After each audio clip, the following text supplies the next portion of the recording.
Bonjour à tous. J'ai fait une rencontre surprenante il n'y a pas longtemps en faisant une balade à la mer que j'aimerais vous partager.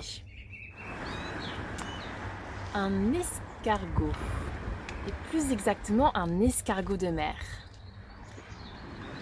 Je suis restée un bon moment à l'observer, impressionnée par sa manière de se mouvoir et d'avancer, alors que ses antennes sont à peine sorties. Donc il se déplaçait sans rien voir, à travers les rochers et autres mollusques, parfois même à contre-courant.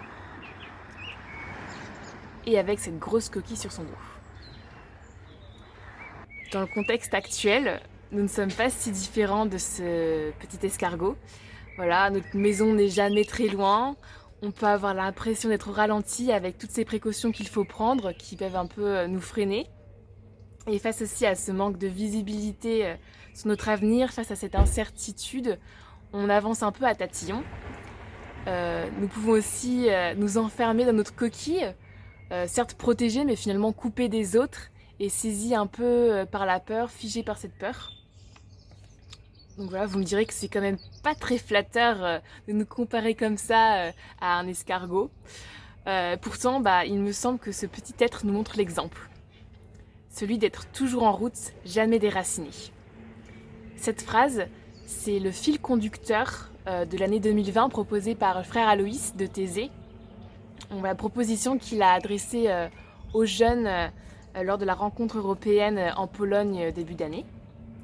Et en entendant ceci, en janvier, cela m'évoquait plutôt notre société qui est toujours en mouvement, la jeunesse qui vagabonde un peu de pays en pays, de ville en ville, et qui finalement peut-être peut se sentir déracinée.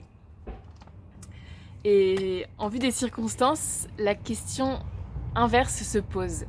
C'est-à-dire, comment ne pas rester figé, comment ne pas prendre racine quand on est toujours chez soi, comment ne pas rester figé par la peur de cet ennemi invisible, la peur de l'autre, et comment continuer quand même sa route avec ce que nous venons de vivre, mais aussi face à cette incertitude et ce flou qui est devant nous.